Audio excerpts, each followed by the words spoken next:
মা, আমি অফিসে যাচ্ছি। এ কি বাবু, তুই অফিস যাবি এরকম ড্রেস পরেছিস কেন? কেন মা, ভালো লাগছে না?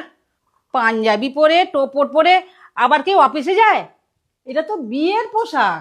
কেন মা, বিয়ের পোশাক পরে অফিসে যাওয়া যায় না? অফিসে ভালো জামা প্যান্ট পরে যেতে হয়, তোকে আবার এতদিন পর বলতে হবে নাকি?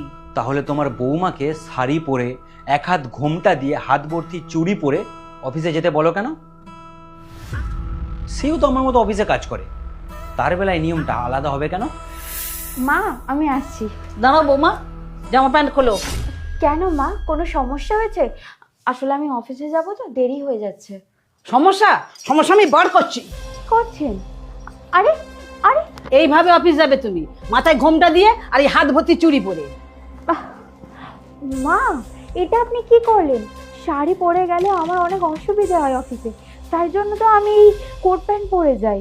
তুমি তো কিছুই বুঝতে পারবে না। তুমি শর্ট ড্রেস পরে অফিস যাবে, চারটে ছেলে তোমায় দেখবে, তুমি তাদের সঙ্গে দুটো কথা বলবে, খুব মজা না? সেটি আমি হতে দিচ্ছি না। মা এই কোট প্যান্টটা আমাকে কমফোর্টেবল লাগে, তাই জন্য আমি অফিসে এই ড্রেস পরে যাই। আর তাছাড়া বাইরে কে কি বললো তাতে আমার কিচ্ছু যায় আসে না। আর অফিসে আমি আড্ডা মারতে যাই না মা, কাজ করতে যাই।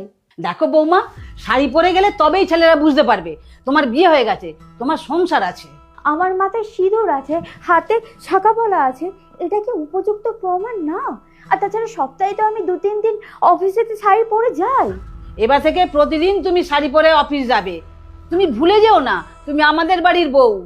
আর তাছাড়া প্রতিবেশীরা দেখলে আমাদের ছিছি করবে। এমনিতেই তুমি চাকরি করছো বলে অনেকে অনেক কথা বলছে। প্রতিবেশীরা তো কথা বলবেই মা, কারণ যাদের মানসিকতা যেই রকম তাদের চিন্তা ভাবনাও সেই রকমই হয়।